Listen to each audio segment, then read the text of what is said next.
Muy bien, recapitulando, en los métodos cromatográficos se sabe que los métodos van a tener una selectividad más o menos alta dependiendo del análisis químico.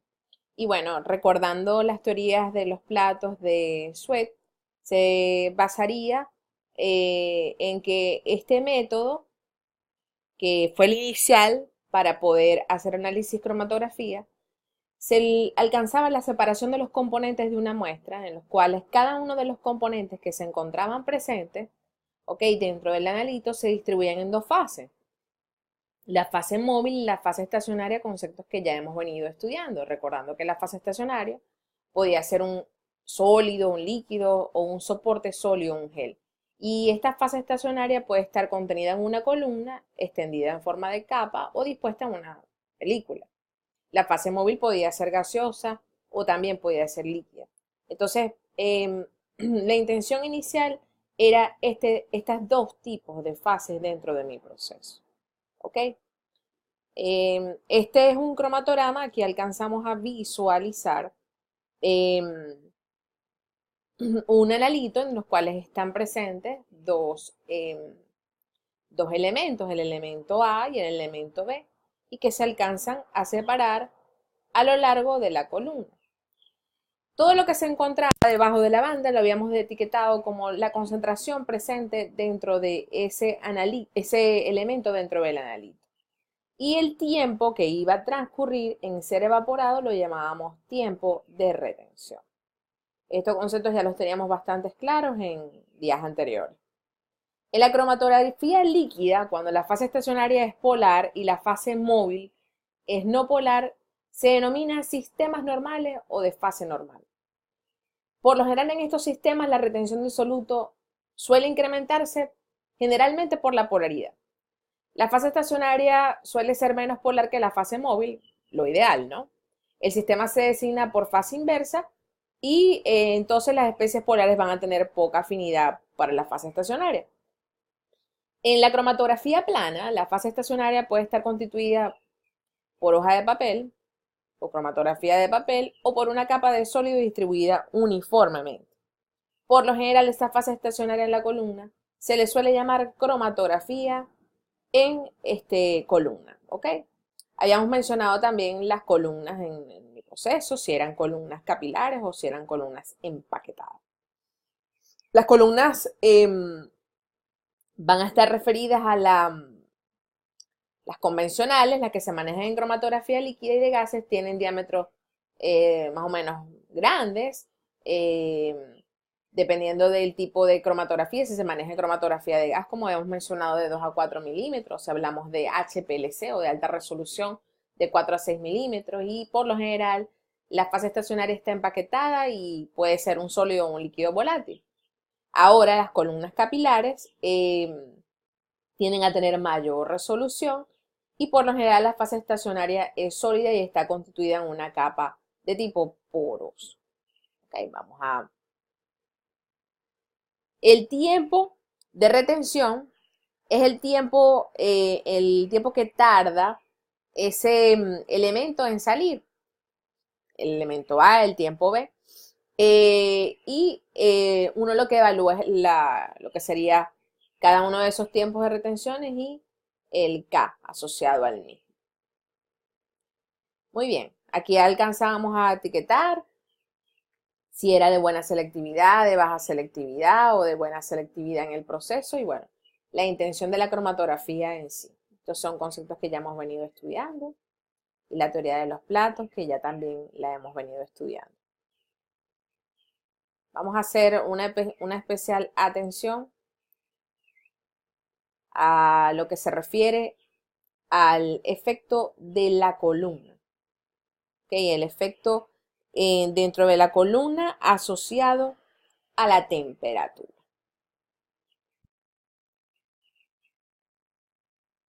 Bien, como ya sabemos, ¿verdad? El proceso de separación se lleva a cabo dentro de un horno, ¿ok? La temperatura de la columna es una variable importante para que se genere un trabajo preciso, bien definido para poder lograr una buena separación dentro del analito. Por lo general, el horno está termostatizado y la temperatura óptima de la columna va a depender de la volatilidad relativa, bien sea el punto de ebullición de la muestra, y del grado de separación requerido. Por lo general, en la práctica, con una temperatura igual o ligeramente superior a la temperatura de ebullición, se obtienen tiempos de elución razonables. Por lo general, el tiempo de análisis debería de ser no mayor a 35 minutos. Para unas muestras con un amplio intervalo es a menudo frecuente trabajar, como habíamos mencionado, con la programación de la temperatura. ¿Para qué? Para facilitar la mejora del cromatograma. Aquí alcanzamos a visualizar que la fase móvil, el efecto debería de ser la temperatura, considerar la fase estacionaria y el calor, es decir, T2 sería mayor a T1. Algunos ejemplos de fase estacionaria en cromatografía de gases, podemos hablar de hidrocarburos insaturados, de separaciones por puntos de ebullición, de compuestos nitrogenados, de alcoholes, ésteres, entre otros. Muy bien. Antes de que no nos vamos a salir de aquí. Entonces, el horno de la columna, para que se pueda llevar a cabo la separación, debe de ser precalentado y enfriado rápidamente. Esto requiere de un sistema adecuado, de un flujo de aire bien diseñado y adecuado que viene implícito dentro de los cromatógrafos de tercera generación, ¿no? En la mayoría de los diseños, el chorro de aire que pasa a través de las resistencias de calentamiento, luego pasa también a través de los deflectores que conforman la pared del horno. Pasan por la columna y de vuelta a un ventilador para recalentarse y recircular. O sea, esto es un proceso que debe de llevarse a cabo para proteger la integridad mecánica del cromatógrafo. Los hornos se construyen usualmente de acero inoxidable para, evidentemente, poder operar con estas temperaturas. Para la programación de temperatura, es deseable disponer dentro del horno de velocidades de programación que van desde 0,1 hasta más o menos 50 grados centígrados por minuto, dependiendo del tipo de analito el que vamos a hacer nosotros el análisis. Las temperaturas iniciales usualmente son útiles cuando se trabaja con columnas de tipo capilar. Por lo general se deben de mantener alrededor de la temperatura deseada en el proceso, en el caso de que se vaya a trabajar con temperatura programada. Hablemos un poco acerca de los detectores. ¿Qué son los detectores y su importancia? Aquí alcanzamos a visualizar un mapa mental que me define lo que es el análisis cromatográfico y los elementos allí involucrados. Un análisis cromatográfico puede dar una amplia información cualitativa, pero también puede dar información cuantitativa.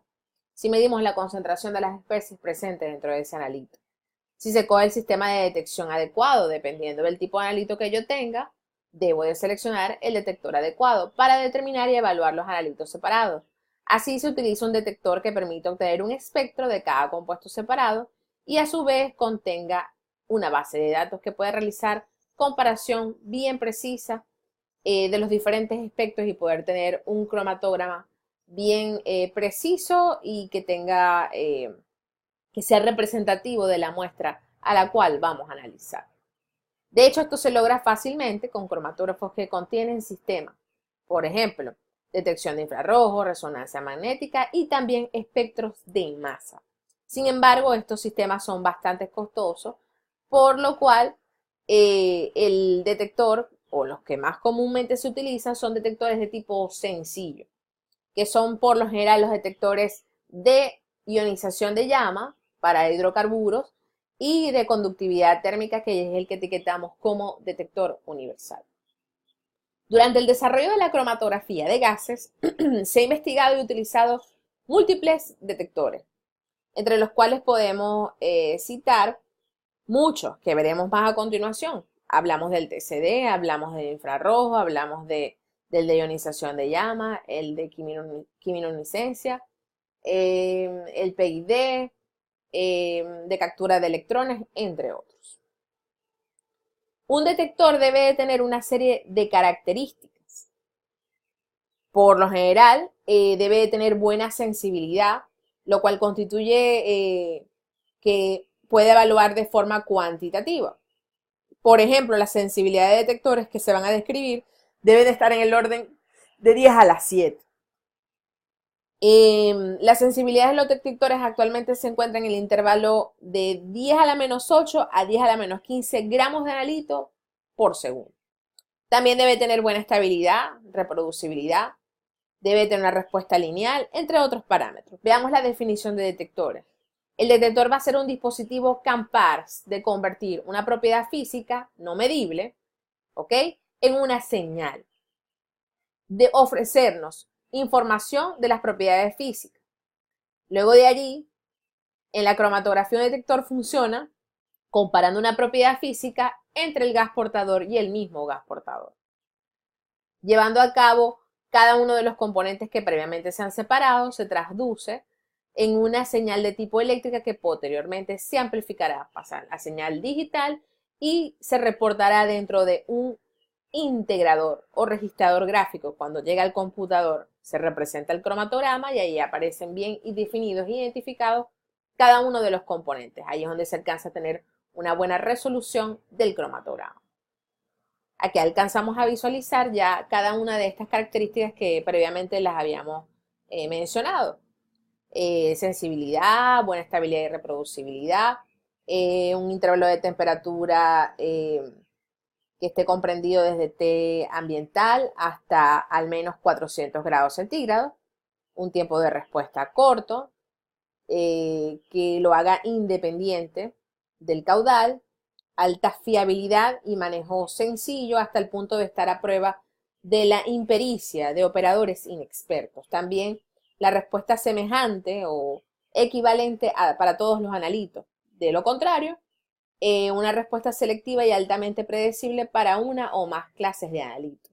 Y obviamente que sea de tipo no destructivo. Por lo general, no hay detector que reúna todas estas características y tampoco parece probable que se pueda diseñar exclusivamente uno que abarque todo esto. Por eso es que hay detectores bien implícitos para cada tipo de proceso. ¿Ok?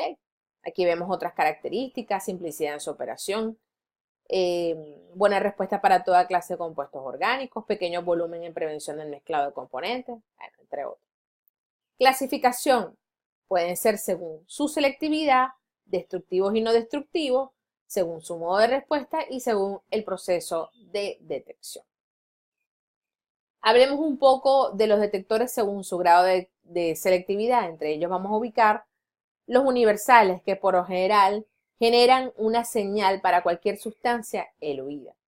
Los detectores según su grado de selectividad, que pueden ser selectivos, detectan sustancias con determinadas propiedades físico-químicas y específicos, detectan sustancias que posean determinados elementos o grupos funcionales en su estructura. De tipo destructivo y no destructivo, como bien lo indica su nombre, en referencia a que si la muestra va a ser un ensayo en que se va a eliminar la muestra o por el contrario. Según su modo de respuesta, puede ser de flujo másico, los que producen una señal que va a ser proporcional a la cantidad de soluto, y de concentración dan una señal proporcional a la cantidad de soluto por una unidad de volumen de gas portador. ¿Qué características deben de tener? Las que hemos discutido. Sensibilidad. ¿Por qué? Porque alcanza a medir la efectividad del detector para convertir la muestra en una señal eléctrica que pueda ser registrada en el cromatograma. Finalidad, para evitar cualquier rango, o sea, que el rango se mantenga constante y que no haya desviación en mi cromatograma. Entre ellos debemos de considerar el límite de concentración inferior y el límite superior definido por el porcentaje de desviación arbitrario de la curva de linealidad. Rango dinámico lineal es el que me alcanza a definir la sensibilidad, es decir, digamos, lo rápido y preciso con lo cual el detector puede identificar ese elemento. Ruido, la señal debería tener muy poco ruido para tener o para garantizar un análisis cromatográfico ideal o preciso. Es cuantificado por el promedio de la amplitud pico a pico de la señal. El significado de conocer el nivel de ruido de un detector es un factor determinante en la cantidad mínima detectable. O sea, mientras menor cantidad de ruido tengamos en nuestra señal, mucho mejor. Límite de detección va a estar definido como la cantidad mínima de sustancia que puede producir una señal, que sea el doble del nivel del ruido. Corriente de fondo es la señal constante de salida generada por el proceso en el que un detector está operativo sin que alguna sustancia pase a través de él. Esta señal es muy importante ya que permite detectar el buen o mal funcionamiento del detector. Hablemos un poco acerca del detector de conductividad térmica. Este es uno de los primeros detectores que se han utilizado dentro de la cromatografía de gas y que tiene todavía una de las más grandes aplicaciones. Esta se va a basar en el cambio de la conductividad térmica de la corriente del gas ocasionada por la presencia de moléculas de analito. Algunas veces lo podemos llamar como catarómetro. El sensor presente del catarómetro consiste en un elemento calentado, eléctricamente, cuya temperatura a una potencia eléctrica constante va a depender de la conductividad térmica del gas circundante. Este elemento va a pasar por un hilo de platino, ¿ok? Puede ser también de oro, de tungsteno o un termistor. Esta resistencia va a dar una medida de conductividad térmica del gas. Para configurar los componentes presentes del detector se emplean dos pares de elementos. Uno se coloca en el flujo del eluyente de la columna y el otro en la corriente de gas previo a la inyección a la cámara, ¿okay? En donde se va a lograr, o sea, previa a la columna. Alternativamente, la corriente de gas se puede dividir en dos corrientes que atraviesan al inyector y otra que no. ¿Cuáles serían estos elementos presentes dentro del detector de conductividad térmica? El bloque metálico, la entrada de gas de arrastre, la salida de gas de arrastre, filamento metálico, la alimentación de la corriente eléctrica. ¿Ok? En cualquier efecto generado por la conductividad térmica va a ser compensado y se van a minimizar evaluando la variación del caudal, de la presión y de la potencia eléctrica. La resistencia de los pares de detectores gemelos se comparan entre sí incorporándolo en un circuito llamado puente de Wheatstone. Por lo general, los que presentan mayor conductividad térmica son el helio y el nitrógeno, que son 10 veces mayor a la cantidad de la mayoría de compuestos orgánicos que se encuentran presentes en la naturaleza. ¿Ok? Las conductividades de otros gases portadores son más parecidas a las de los constituyentes orgánicos y por esta razón los detectores de conductividad térmica deben usarse bien sea el hidrógeno o el helio como gas portador. Muy bien, ¿cuáles serían las ventajas presentes dentro del detector de conductividad térmica? Bueno, su amplio rango dinámico lineal, su respuesta universal a diferentes especies, bien sean orgánicas e inorgánicas. Otro aspecto importante que debe de subrayarse es que la baja sensibilidad de los detectores de conductividad térmica hace imposible que con frecuencia se utilicen en columnas capilares, debido al tamaño pequeño de las muestras que se encuentran en este tipo de columnas que operan. ¿Ok? Ok, vamos a hablar ahora del detector de ionización de llama. En la cromatografía de gases, este detector por lo general es utilizado para la mayoría de los hidrocarburos. Es uno de los detectores que utilizan por lo general dentro del proceso la mezcla de hidrógeno y aire para luego encenderse eléctricamente. Detecta la mayoría de los compuestos orgánicos cuando se pirolizan a la temperatura de una llama, ¿ok? Donde se producen iones y electrones que conducen la electricidad a través de la llama, ¿ok? Entre el extremo del quemador y un electrodo colector situado por encima de la llama, se aplica un diferencial de potencial. Y eso es lo que va a registrar el voltaje y la medición de corriente que va a pasar a través de un amplificador.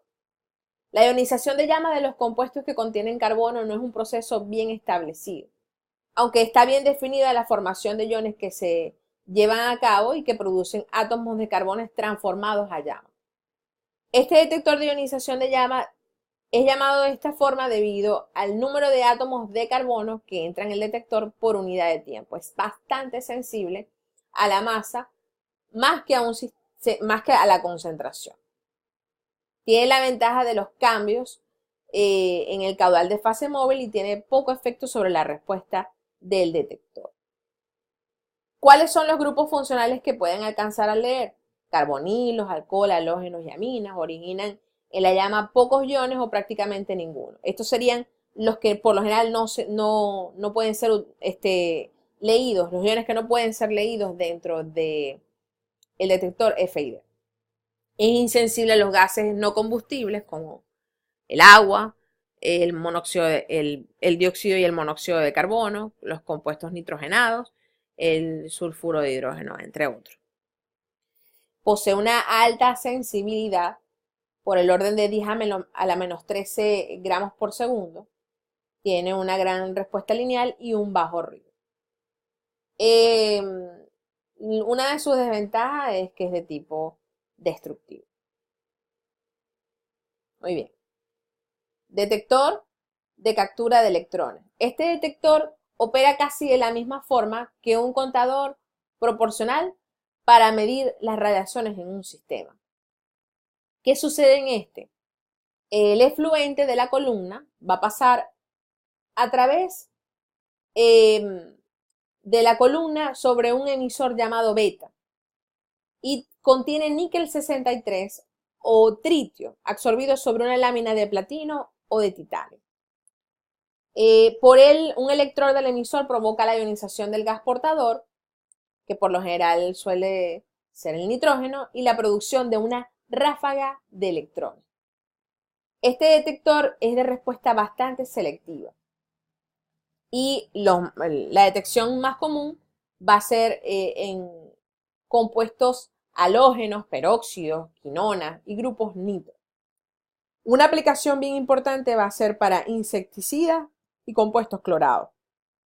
Son bastante sensibles y tienen la ventaja de no alterar de manera significativa la muestra, a diferencia del detector de ionización de llama. Su intervalo lineal de respuesta va a ser limitado, ¿ok?